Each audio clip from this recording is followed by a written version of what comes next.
बिलासपुर से है। बिलासपुर में घायल महिला को पालिका के सहारे उठाकर ले जाने का एक वीडियो जमकर सोशल मीडिया पर वायरल किया जा रहा है। न्यूज 18 ने जब इस पूरे वीडियो की पड़ताल की तो सामने आया कि तस्वीरें ग्राम पंचायत कुम्हड़ झड़वाड़ की है, जहां पर पंगेल बस्ती की ये पूरी तस्वीरें हैं।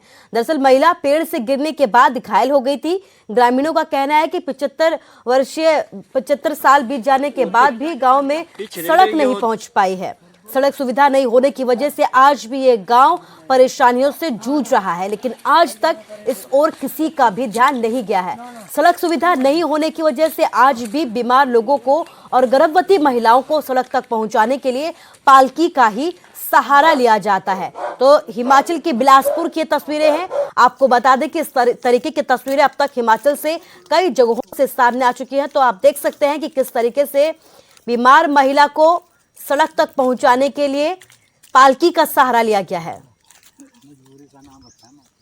पंचायत कुम्हड़ की रहने वाली हूँ। हमारे यहाँ पर 25-30 परिवार हैं और यहाँ पर रोड की कोई सुविधा नहीं है। हमें घायल या लाचार व्यक्ति को सड़क तक पहुँचाने के लिए पालकी का सहारा लेना पड़ता है।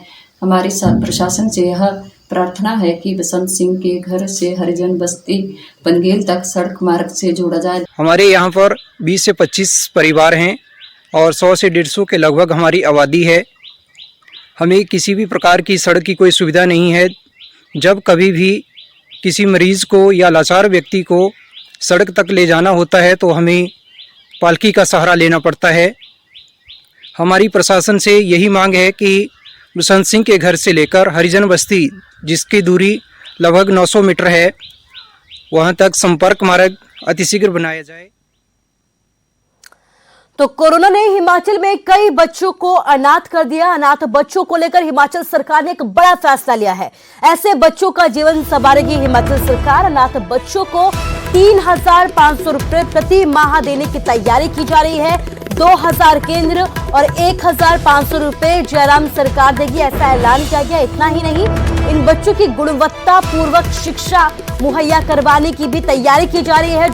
जवाहर नवोदय विद्यालय और बेटियों के लिए कस्तूरबा गांधी बालिका विद्यालयों में दाखिला दिलवाने की बात कही गई है। कैबिनेट मंत्री सरवीन चौधरी ने यह कहा है कि इस महामारी के दौरान किसी भी प्रकार का शिकार हुए बच्चों को उनका हक दिलाने के लिए हमारी सरकार वचनबद्ध है।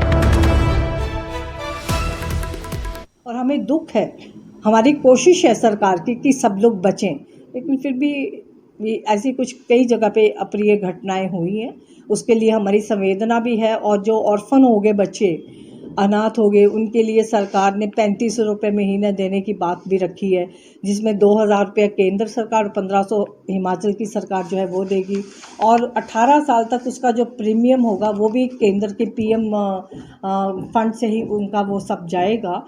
और इसके अलावा केंद्रीय विद्यालय नवोदय में दाखिला बच्चों को देने की बात कही। आयुष्मान में उनको कवर किया जा रहा है हिमाचल सरकार की ओर से। इसके साथ साथ जो है ये लड़कियों के लिए विशेष रूप से कस्तूरबा गांधी बालिका विद्यालयों में दाखिले में प्राथमिकता भी उन लोगों को दी जाएगी। और मुख्यमंत्री कन्यादान योजना वगैरह इस सब में जो है उन बच्चों को प्राथमिकता के आधार पर कवर करने की बात जो है वो रखी गई है। जो बच्चे ऑर्फन होंगे कोविड की महामारी में, उन बच्चों के लिए सरकार की जो जिम्मेवारी है उस जिम्मेवारी का निर्वाह भी सरकार करेगी। हिमाचल में भी कोरोना वैक्सीन की भारी किल्लत है, लेकिन हिमाचल के लिए अब राहत की खबर आई है कि प्रदेश के औद्योगिक क्षेत्र बद्दी, बरोटीवाला, नालागढ़ में इसी महीने कोवैक्सीन का उत्पादन शुरू हो जाएगा। हिमाचल ड्रग मैन्युफैक्चरर एसोसिएशन के मुख्य सलाहकार सतीश सिंगला ने यह कहा है कि BBN के पनेशिया बायोटेक कंपनी ने कोवैक्सीन के साथ करार कर लिया है, जो जल्द ही उत्पादन शुरू यहां पर कर दिया जाएगा। कितनी वैक्सीन का उत्पादन हर रोज किया जाएगा, इस संबंध में जल्द ही सरकार को जानकारी दी जाएगी। उन्होंने ये भी कहा कि ये बड़ी उपलब्धि है जो सरकार के दिशा निर्देशों और ड्रग डिपार्टमेंट की मेहनत से ही हासिल हो पाया है।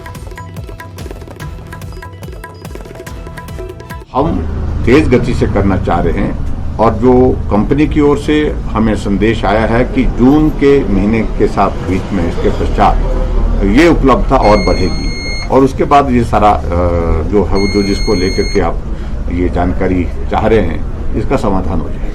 जो बची हुई वो तो लगेंगी, लेकिन मैं ये कह रहा हूँ कि जो हम जितनी जितनी जरूरत हम महसूस कर रहे हैं उसको हमने कहा कि भी आप हम उसको उपलब्ध करवाइए, और जितना जल्दी उपलब्ध होंगी तो उतना जल्दी हम आगे बढ़ करके उसमें अभियान को पूरा करेंगे। लेकिन फिर भी मेरा आप सबसे यही कहने का है कि फिलहाल उन्होंने कहा कि जून के महीने के पश्चात जो है इसमें जो है हम बढ़ाएंगे। सरकार ने बहुत ही प्रयास करके बहुत जल्दी में हमारे यहाँ पर पनेशिया बायोटेक, एक फार्मा ऑलरेडी वैक्सीनेशन की कंपनी है, उनका एग्रीमेंट हुआ कोवैक्सीन से, तो वो इसी महीने के अंदर वहाँ पर उसका उत्पादन शुरू हो जाएगा।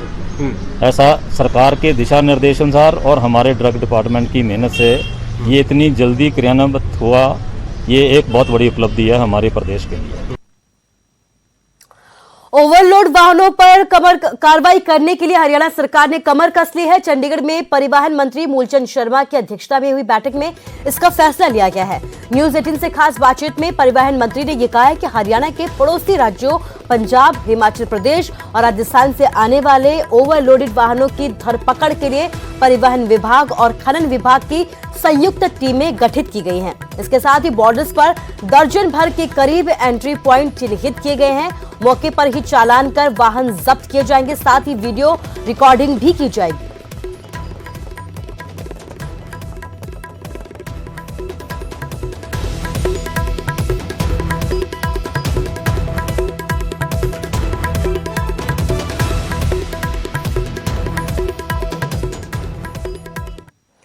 और चलिए आगे बढ़ते हैं। कोविड-19 महामारी ने परस्पर निर्भरता की भावना को सुदृढ़ किया है, जिससे कि पूरा देश इस विपत्ति का एकजुट होकर मुकाबला कर सके। वैक्सीनेशन लगातार जारी है, लेकिन इस वक्त जरूरत है कि हम सभी मिलकर अपना सर्वश्रेष्ठ योगदान दें, जिससे हम एक साथ इस वायरस को हराने की तरफ अपने कदमों को आगे बढ़ा सके।